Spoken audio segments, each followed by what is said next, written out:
ছোট একটা এনজিও চালিয়ে, হ্যাঁ, ছোট কোনো একটা মন্ত্রণালয়ের সচিব হিসেবে, হ্যাঁ, কিংবা কোনো একটা ব্যাংকের কর্মকর্তা হিসেবে রাষ্ট্র বোঝা যায় না।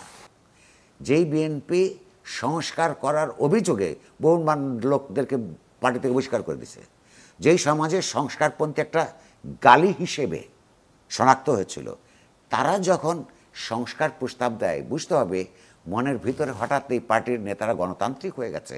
একদম না। এই সরকার গণতান্ত্রিক রাষ্ট্র কিভাবে হয়, গণতান্ত্রিক সংস্কার মানে কি এটা বোঝে না। কারণ নিজস্ব তাদের কোনো সংস্কার দর্শনও নাই, রাষ্ট্র দর্শনও নাই। এই মন্ত্রীর এত কথা বলে, হ্যাঁ, আপনি বলুন তো কী ধরনের সংস্কার প্রয়োজন, কী ধরনের সংস্কার হলে গণতন্ত্র হয়? আপনি কারোর কাছ থেকে একটা বাক্য শুনেছেন? আপনি টেল মি অনেস্টলি, আপনি গত 10 মাসে কোনো মন্ত্রীর মুখে কি হলে, যে কি ধরনের সংস্কার হলে গণতান্ত্রিক সংস্কার হয় বলতে শুনেছেন? তারা গণতান্ত্রিক রাষ্ট্রে ক্ষমতার উৎস সম্পর্কেই বোঝে না। এটা তো আমি প্রথমেই আলাপ করলাম। তারা মনে করে ছাত্ররা তাদেরকে অ্যাপয়েন্টমেন্ট দিচ্ছে, ফলে তাদেরকে তারা অ্যাপিস করে। দেশের মানুষের ম্যান্ডেট লাগে। দেশের মানুষের ম্যান্ডেট ইজ বিং রিপ্রেজেন্টেড যখন নির্বাচন থাকে না, by the political parties, social organisations, civil society. তো ওনারা তো শুধু কয়েকজন ছাত্রের সঙ্গে কথা বলে, আর বাকি যাদের সঙ্গে কথা বলে প্রতিবার চাপের মুখে। খেয়াল করেন, বিএনপি অন্যান্য পার্টি বলতে থাকে আমরা 6 দিন ধরে, আমরা 4 দিন ধরে ইয়ে চাচ্ছি, কি বলে, অ্যাপয়েন্টমেন্ট চাচ্ছি, তারপর একটা মিটিং হয়। খেয়াল করুন তো। ফলে তাদের নেতৃত্বে গণতান্ত্রিক সংস্কার আমি তো আর আশা করি না।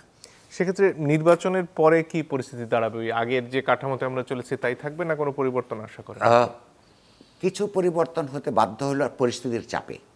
বড় বড় সংগ্রাম যখন হয় সমাজের মধ্যে, এবং যারা ভোট করে ক্ষমতা আসতে হয়, এই তাদের মতো না, ভোট করে যখন ক্ষমতা আসতে হয়, তো ওই যে যেই জনগণ সংগ্রাম করেছিল তাদের ভোট আদায় করতে হয়, তার সমর্থন লাগে।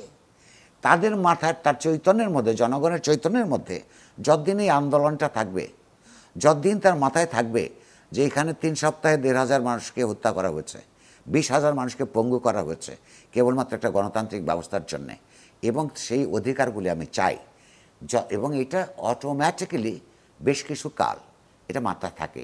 সেইটার চাপে সরকার যেই হোক, সে আগের সরকারের মতন স্বৈরতান্ত্রিক আচরণ করতে পারবে না।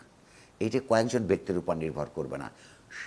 একটা আন্দোলন গোটা সমাজকে যেভাবে রাজনৈতিকভাবে সচেতন করে তোলে, তার অধিকার বোধকে যেভাবে তীব্রতর করে, সেই বোধের চাপে কিছু সংস্কার তাকে করতে হবে।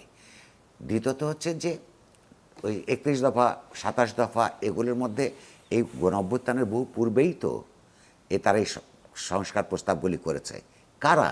বিএনপি। ধরুন, যেই বিএনপি সংস্কার করার অভিযোগে বহু লোকদেরকে পার্টি থেকে বহিষ্কার করে দিছে, যেই সমাজে সংস্কারপন্থী একটা গালি হিসেবে শনাক্ত হয়েছিল, তারা যখন সংস্কার প্রস্তাব দেয় বুঝতে হবে মনের ভিতরে হঠাৎ এই পার্টির নেতারা গণতান্ত্রিক হয়ে গেছে। একদম না। সমাজের মধ্যে গণতান্ত্রিক সংস্কারের অনিবার্য চাহিদা তৈরি হয়েছে, ফলে বিভিন্ন রাজনৈতিক দল সংস্কারের কথা বলেছে। এই অনিবার্যতার যে চাপ, এইটার কারণেই আপনার তাদেরকে কিছু সংস্কার করতে বাধ্য হবে। এই সরকারের বিরাট সুযোগ ছিল, সেটা প্রায় নিঃশেষ। কারণ হচ্ছে এই সরকারের লোকেরা গণতন্ত্র, রাষ্ট্র, রাজনীতির কম্পোনেন্ট এগুলি বোঝে না।